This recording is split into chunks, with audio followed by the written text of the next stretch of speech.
Bien,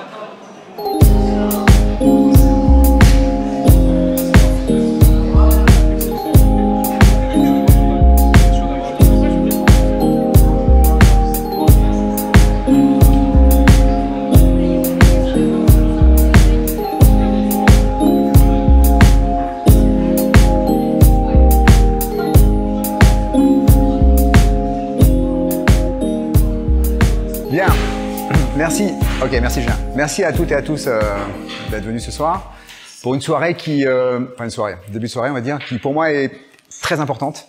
Je dirais même très importante pour le sport français en général. Je pense qu'on s'en rend pas bien compte tous ici présents, mais moi j'en suis intimement persuadé. Grâce à l'école Diagonale, grâce à ce qu'on a fait, grâce aux sportifs que je présenterai quelques-uns en tout cas. Grâce à Nelly, donc, qui est la directrice du pôle Léonard de Vinci, grâce à Romain, qui est le directeur de Centrale Supélec, qui ont accepté de m'épauler, de m'aider, d'aider les sportifs plutôt, à trouver un parcours, parce que comme vous le savez, c'est excessivement compliqué en France de pouvoir faire les deux. Avant Diagonale, et je voudrais saluer l'action de Jérôme Saez, qui est ici, au collège de Donnay-sous-Bois, qui a lui aussi créé une structure en horaire aménagé qui fonctionne très très bien de la 6e à la 3e. On est partenaires tous les deux, les élèves après viennent à Diagonale. Jusqu'en terminale, on a montré qu'on arrivait à faire les deux, sans aucun problème. Tous les élèves qui sont là peuvent en témoigner. Après, ça se complique. Comme vous le savez, après, soit vous partez aux États-Unis, comme tous nos brillantes golfeuses et brillants golfeurs, soit vous arrêtez le sport. En général, c'est ce qui se passe. Ou alors vous arrêtez les études pour vous consacrer à votre sport. Mais enfin, ça c'est autre chose, qui est quand même un petit peu plus complexe à assimiler. Donc, on a décidé il y a 3 ans de créer une prépa, qui est la prépa Diagonale, prépa Mathsup, Mathspé et prépa école de commerce. Donc nous ici, on va s'intéresser un petit peu plus à la prépa Mathsup. La prépa école de commerce, d'ailleurs, entre parenthèses, on va faire une réunion bientôt là-dessus. Normalement, les 3 grandes écoles de commerce devraient s'entendre, HEC, ESSEC, ESCP, pour ouvrir eux aussi des places à leur concours. Donc ça aussi, c'est quelque chose d'assez historique, on va dire, parce que jusqu'à maintenant, c'était impossible d'intégrer HEC, ESSEC ou le SCP en continuant un sport de haut niveau ou de très bon niveau. Après, je laisserai la parole à Romain et à Nelly qui vont vous parler un petit peu des modalités des concours et puis présenter leur école, parce que ce soit les îles ou Centrale, on connaît le nom, mais on ne sait pas toujours ce qu'il y a derrière, donc ça peut être intéressant de savoir voilà qu'est-ce qu'on fait à Centrale, qu'est-ce qu'on fait à les îles. Je pense que je voudrais surtout présenter 3 personnes qui m'ont suivi depuis 3 ans, qui m'ont fait confiance depuis 3 ans. Voilà, c'est 2 rugbyman de talent, donc Paul et Hugo, donc qui étaient là dès la première année, qui m'ont fait confiance, ils m'ont suivi, ça me fait chaud au cœur. Ils ont passé les concours Centrale, ils sont pas mal, je crois, ils sont pas mal, donc ils sont pas mal du tout, ils sont sortis plutôt en confiance, donc ça peut être sympa, on va voir ça. En tout cas, voilà, je voudrais les féliciter pour leur parcours. Ils ont un super parcours de rugbyman aussi, en section élite au Racing. Et voilà, encore merci pour votre confiance il y a 3 ans. Et puis j'espère que toute cette histoire se terminera bien, mais je pense que oui. Et puis je voudrais féliciter Carla Cassi, l'immense Carla Cassi, le nageur de demain, champion de France, au championnat du monde le mois prochain, aux Jeux Olympiques dans 2 ans. Ouais, a priori. Voilà, et surtout et aussi ingénieur l'année prochaine, très probablement. Voilà, ça c'est un double parcours aussi d'excellence. Comme vous deux d'ailleurs, 3 beaux exemples, je pense. Je me rappelle, Hugo, je lui avais dit au début, vous allez être des exemples pour les jeunes de la France entière. Et il m'avait dit, ouais, attendez, me mettez pas trop la pression parce que déjà on l'a. Je me souviens. Et finalement, ça va être le cas, je pense. Je pense que vous serez vraiment des exemples pour tout le monde parce que des ingénieurs sportifs de haut niveau, il y en a quand même pas énormément. Donc ça, ce sera vraiment une chose extrêmement positive. Grâce à une organisation rationnelle, pragmatique, on peut très très bien arriver sur 3 ans et pas sur 2 ans à faire passer les concours à des élèves qui font du sport de niveau. Ils ont quand même fait du rugby tous les après-midi. Karl nageait tout le temps. Alors Karl, c'était même 2 fois dans la journée, plus des compétitions de tous les côtés.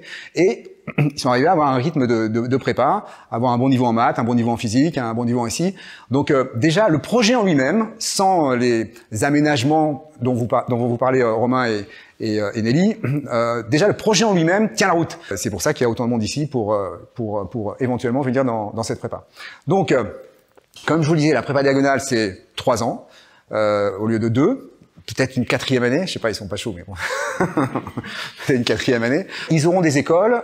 N'oubliez pas qu'il y a plus de places d'ingénieurs, il y a plus d'offres que de demandes. C'est-à-dire qu'en fait, ça on le dit pas assez souvent en France parce que le discours est très souvent négatif. vous faites 3 ans de prépa, vous êtes certain d'être ingénieur. Il faut quand même le savoir, c'est un exercice de répartition. Le risque, il est complètement nul. C'est-à-dire que faire une prépa, continuer à faire son sport de haut niveau, vous intégrez une école d'ingénieur, c'est sûr, vous serez ingénieur. Et moi, ce que je voulais avec la prépa, et donc ce qui a plu à Romain et Nelly, c'est ouvrir le champ des possibles et se dire, ben voilà, on peut intégrer n'importe quelle école d'ingénieur, en travaillant bien évidemment, en ayant un bon niveau. Et vous le savez, pour ceux qui sont à Diagonale pour le vivre, 18 élèves dans une classe, c'est pas 30. Et dans les prépas, c'est même 50, 45, 50. On va plus vite. Il y a 800 heures de maths en plus, quand même. C'est énorme. Donc, voilà, c'est pour ça aussi que ça tient la route. Sur un concours très classique, ça peut déjà tenir la route. C'est ça la prépa Diagonale. Une chose très très importante, ils vont vous le dire.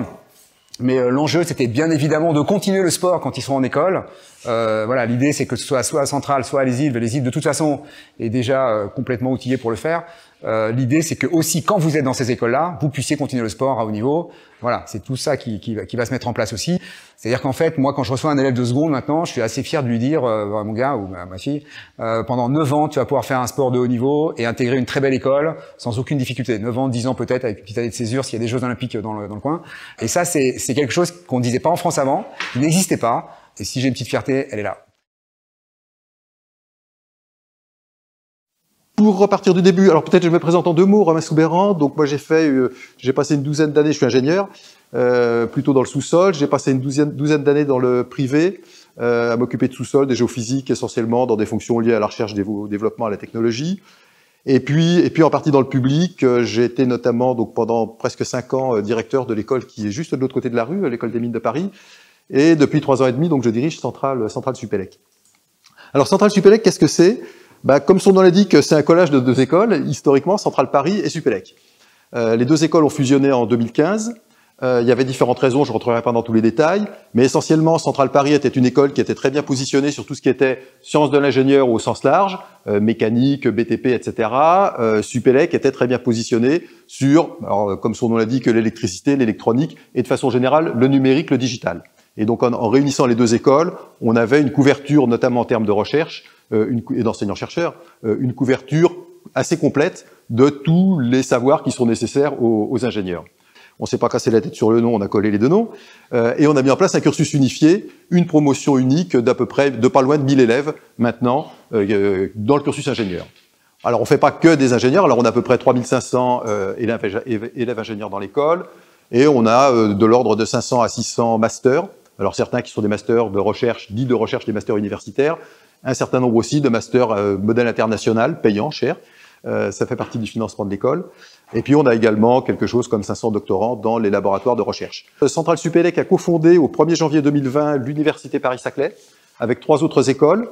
L'École normale supérieure de Cachan, qui était devenue École normale supérieure de Paris-Saclay, Supoptique, l'école Supoptique, et l'Agro Paris-Tech. Donc 4 écoles, et l'Université Paris-Sud, qui est devenue l'Université Paris-Saclay. Néanmoins, nous, école d'ingénieurs, Centrale Supélec, notre priorité, c'est de former des cadres. Alors, éventuellement pour la science, on a un certain nombre d'élèves chaque année qui vont faire une thèse, qui vont faire de la recherche derrière, mais prioritairement, je dirais, pour les entreprises. Donc, on a un lien avec les entreprises qui est très fort, aussi bien dans le contenu du cursus que dans les débouchés, et on est attentif à nos relations avec les entreprises. Voilà. Alors, maintenant, pourquoi je suis là ? Je suis là à la demande de Michel, parce que Michel Naniche donc, est venu me voir pour me parler de sa prépa destinée à des sportifs de haut niveau, prépa en 3 ans, calqué sur le programme MP. Alors j'ai trouvé le projet génial. Pourquoi ? Alors d'abord, je dirais à Centrale Supélec, il y a une certaine culture du sport. On a mis dans le cursus unifié après la fusion de Centrale et Supélec, on a mis le sport obligatoire pour tout le monde, et on encourage vivement les élèves à aller au-delà de la pratique minimale obligatoire. En France, c'est ce qu'a dit Michel, on a une énorme faiblesse sur la capacité à concilier des études de haut niveau et une pratique sportive ou culturelle d'ailleurs de haut niveau. Dans ma carrière professionnelle, j'ai passé quelques années aux États-Unis. C'est vrai que l'ambiance est complètement différente et je dirais même ils vont beaucoup trop loin dans l'autre sens. C'est-à-dire qu'à la limite, pour des raisons financières, ils peuvent s'asseoir sur les capacités académiques de jeunes parce que sportivement ils sont très bons et que ça va leur faire des droits télé et que ça financera les universités. Alors il faut savoir que quand on sort d'une école comme Centrale Supélec, on est une école dite généraliste, j'aime pas le terme, mais en fait on est une école qui propose des choix en cours de cursus qui sont extrêmement variés. Avec une promo qui fait pas loin de 1000 élèves, si on les mettait tous en tronc commun, ce qui serait un extrême, on aurait 1000 élèves qui sont identiques à la sortie, ou en tout cas sur le papier qui sont identiques, et évidemment ils se marcheraient sur les pieds face aux recruteurs. On a calculé le cursus unifié en première année, il y a entre 750 et 800 parcours possibles, hors choix de langue et de sport évidemment. Donc on fait des diplômés qui peuvent travailler dans des secteurs extrêmement variés, et ça permet de répondre à la fois aux vocations des élèves, et puis réponse aux demandes des employeurs. On a souvent l'impression qu'en prépa, la prépa c'est sélectif, et que voilà, il y a un taux d'échec qui est très important.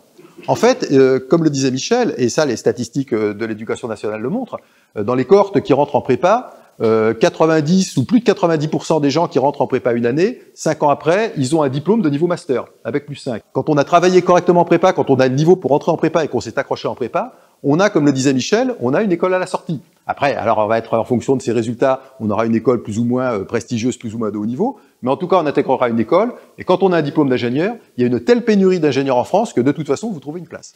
Et l'enjeu, c'est moins le nombre de places en école d'ingénieurs, c'est pour raison pour laquelle d'ailleurs on ne prévoit pas d'augmenter les promotions, que les viviers de lycéennes et de lycéens qui choisissent de s'orienter vers des sciences dures. Alors je reviens sur le sport. Pourquoi je me suis intéressé beaucoup à l'initiative, à la prépa originale de Diagonale, c'est qu'on considère que les qualités qu'il faut pour mener de front un cursus académique et une activité sportive ou culturelle d'ailleurs de haut niveau, c'est des qualités qui sont extrêmement porteuses pour des ingénieurs. Ça demande de la confiance en soi, de la résilience, de l'organisation, très forte capacité de travail. Tout ça, c'est des choses qu'on attend de nos élèves et des futurs ingénieurs. On demande en fait des gens qui soient engagés, on demande des gens qui soient proactifs, qui soient innovants, qui soient entreprenants. Et le fait d'avoir le courage de mener de front un cursus académique et un cursus sportif ou culturel, on considère que c'est un vrai plus. Alors quand je vous dis on, initialement effectivement Michel m'en a parlé, je lui ai dit c'est génial, mais il se trouve que hier soir on avait un conseil d'administration de la fondation de l'école où pour la première fois j'ai évoqué le fait de travailler sur cette filière pour sportifs de haut niveau. L'accueil a été assez enthousiaste. Alors après, comment ça peut se passer? Les modalités de recrutement et de cursus. Pour 2022, la seule chose qu'on pourra faire, c'est effectivement de donner les points de 3,5, puisqu'il y a des points de 3,5, donc pour première présentation au concours, de donner les points de 3,5 aux candidats de Diagonale, ou éventuellement à d'autres d'ailleurs, mais qui auront préparé, qui se présenteront pour la première fois, même si ça fait 3 ans de préparation qu'ils ont fait. Mais on ne pourra pas faire plus pour le concours de 2022. Par contre, la perspective pour 2023, c'est en fait de faire évoluer notre concours universitaire.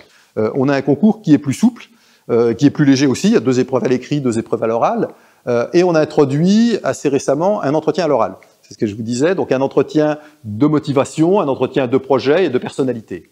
Et ça, cet entretien, ça permet de prendre en compte, pour les candidats qui ont validé leurs capacités scientifiques et je dirais techniques sur les autres épreuves, ça permet de discriminer ceux qu'on va mettre sur le haut de la pile. Et donc, cette année, c'était pas possible de le faire, mais à partir de l'an prochain, c'est la piste qu'on suit, d'avoir ces candidats qui ont fait une prépa en 3 ans, qui passent ce concours universitaire, dans lequel on pourra reconnaître effectivement un parcours de sportif ou un parcours culturel de haut niveau. On adaptera le cursus, sans doute en l'étalant sur plus d'années, mais pour le rendre compatible avec la poursuite de l'activité qui aura contribué au choix de la personne qui rentre. Donc voilà en gros où on en est, comment on voit les choses. Après, je voudrais conclure peut-être sur un point particulier pour les jeunes femmes. Alors, il faut savoir qu'en ingénierie, on a un énorme déficit de femmes ingénieurs. Il faut savoir qu'en prépa maths, il y a à peu près 23% de filles. Il faut savoir aussi que les entreprises sont extrêmement demandeuses de féminiser leurs équipes d'ingénierie. Donc on a lancé des initiatives, notamment, j'y faisais allusion, au lycée et au collège, pour encourager davantage de jeunes filles à se lancer dans des études scientifiques. Mais on sait qu'il y a une énorme autocensure et que ces études, elles sont considérées comme non féminines. Donc il y a beaucoup de jeunes filles qui ont des très bons dossiers scientifiques et qui vont aller en médecine, où il y a un taux d'échec. Alors là, c'est le pire de l'université, c'est le taux d'échec dans les filières médicales, mais qui vont aller dans les filières médicales ou en filière économique, alors qu'elles pourraient parfaitement réussir en filière d'ingénierie et vraisemblablement avec des perspectives de carrière ensuite en entreprise qui seraient plutôt nettement meilleures. Or, ce qu'on constate, c'est que souvent dans les sportives de haut niveau, et je pense que c'est peut-être lié, il faudrait faire une étude sociologique, mais c'est peut-être lié au fait que quand on fait du sport de haut niveau, on a l'habitude des difficultés et on a développé plus de confiance en soi, mais on voit qu'il y a plus de tropisme chez les sportifs de haut niveau pour se lancer dans des études scientifiques que pour des lycéennes qui n'ont pas fait de sport. Et donc c'est aussi une raison pour nous de se dire, bah tiens, en recrutant des sportifs et des sportifs de haut niveau, ça peut être aussi une façon d'aller vers un peu plus de féminisation dans nos promotions. Et c'est un objectif stratégique pour nous, parce que c'est un objectif stratégique pour les employeurs de nos futurs diplômés. Bon, je suis ravie d'être là et de pouvoir vous présenter un peu ce qu'est le pôle Léonard Vinci et surtout les Sylves qui, moi, dans ma terminologie, je dis il y a les écoles très prestigieuses et puis il y a les très belles écoles. Moi, je vais me placer du côté des très belles écoles et ce qui est le cas d'un certain nombre d'écoles en France, mais dont la nôtre. Alors, je vais essayer de vous... Donc moi, Nelly Rouet, je suis vice-présidente du pôle Léonard Vinci, je vais vous dire à peu près ce que ça recouvre. Et puis, m'a accompagnée, et n'hésitez pas aussi à la solliciter, c'est Cécile Francard, qui est la directrice adjointe de les Sylves, depuis récemment, mais déjà bien dans le cambouis, donc elle connaît déjà bien le sujet. Alors, projet pédagogique différent, beaucoup plus récent, le pôle Léonard Vinci, parce que Saint-Exupéry, c'est une école ancestrale. Le pôle Léonard Vinci s'est créé en 95, donc c'est quelque chose de beaucoup plus récent. Mais dès le départ à la Défense, ce qui n'est pas anodin dès qu'on parle des entreprises et des relations entreprises et de ce genre de choses, parce qu'évidemment, notre emplacement aussi à la Défense et qui a vocation à perdurer, il est assez vital dans tout ce qui est insertion, enseignants qui nous accompagnent et surtout dans des cadres d'école qu'on juge aussi assez professionnalisantes puisque c'est aussi notre projet.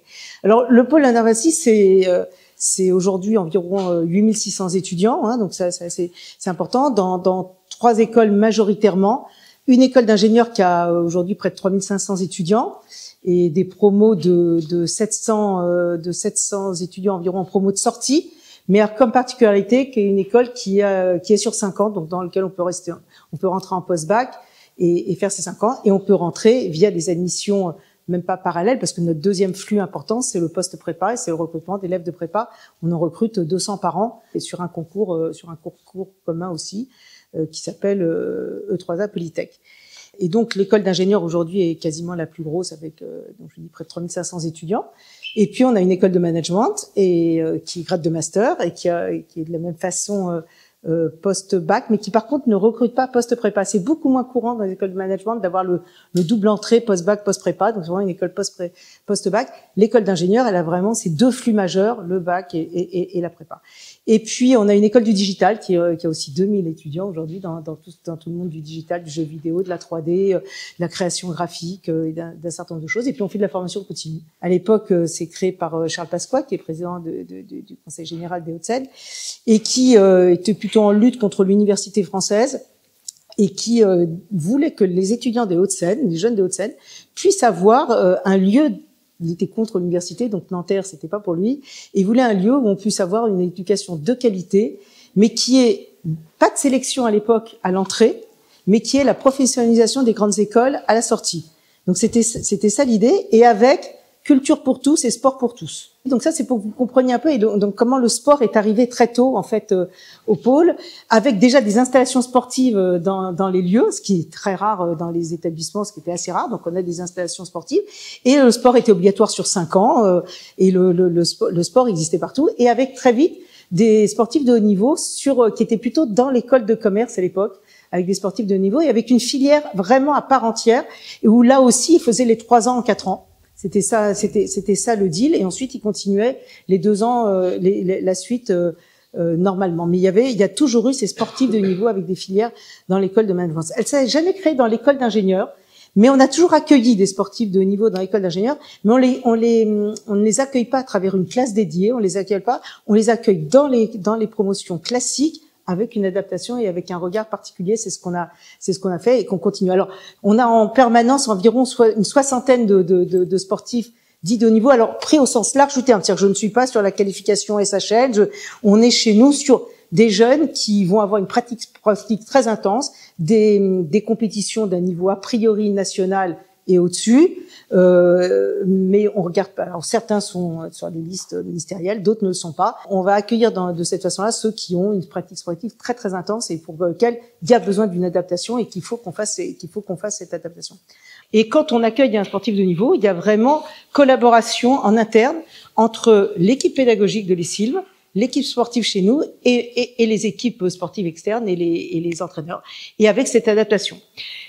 Beaucoup de choses se font online, donc on a des outils qui vont faciliter aujourd'hui des sportifs qui peuvent être amenés à ne pas être sur site en permanence, et avoir évidemment, on fait pas une gestion des absences de la même façon, on fait pas la même chose. Voilà, tout ça est organisé communément en fonction de ce qu'il y a. On a eu l'habitude d'avoir des sportifs qui partent en compétition et pour lequel on fait les rattrapages qu'il faut et ce qu'il faut derrière.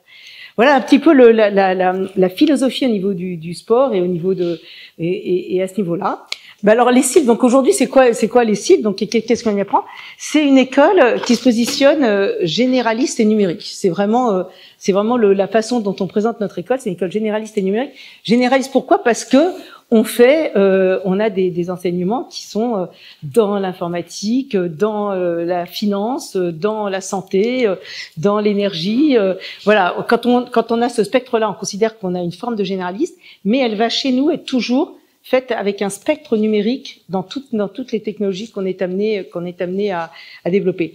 Donc après, je dirais, c'est classique sur 3 ans. On a une première année qui est une année de détermination de tronc commun et d'électifs pour choisir un peu vers quoi on peut aller. Et puis ensuite, on a 2 ans où on a choisi ce qu'on appelle une majeure chez nous. Il y en a 11 et on choisit un grand domaine qu'on va étudier, mais qui n'est pas spécialisé. C'est 2 ans pour étudier un grand domaine dans lequel il y aura des parcours internationaux, dans lequel il y aura des stages. On est une école qui a toujours fait de la finance depuis toujours et qui s'est créée sur ce domaine-là et donc pour lequel on a toujours eu énormément d'étudiants. On est monté jusqu'à 40%, 50% des diplômés en finance, mais en finance quantitative, en finance pour ingénieurs, hein, qui est faite de maths et d'informatique à très haut niveau. Donc on a toujours beaucoup. Aujourd'hui, quand on va à la Défense à la Société Générale, c'est une succursale de l'ESILV quand on y entre. Et là, on fait aujourd'hui de la finance quantitative, on fait des fintech et on fait aussi de l'actuariat, c'est-à-dire tout ce qui touche au monde de l'assurance, qui est à peu près la même chose aussi, beaucoup de maths et d'informatique, pour aujourd'hui faire de la gestion de risque au niveau de l'assurance. Je souscris complètement au discours des jeunes filles.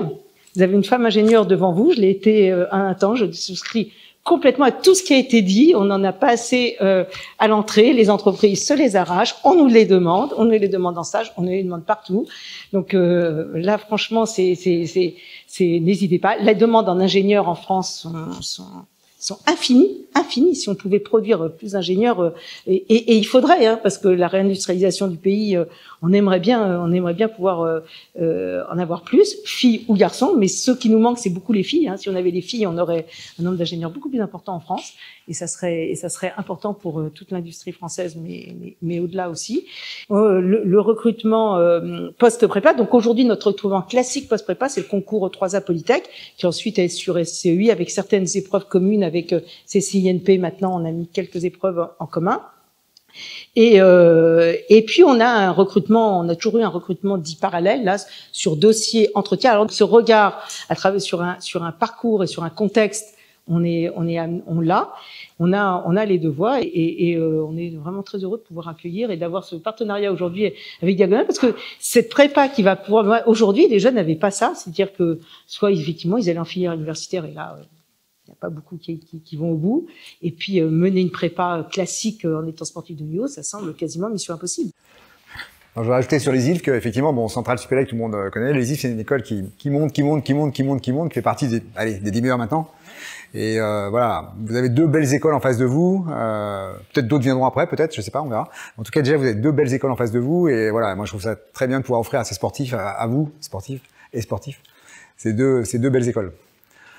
Voilà. Est-ce que vous avez des questions à poser maintenant, un petit peu à tout le monde?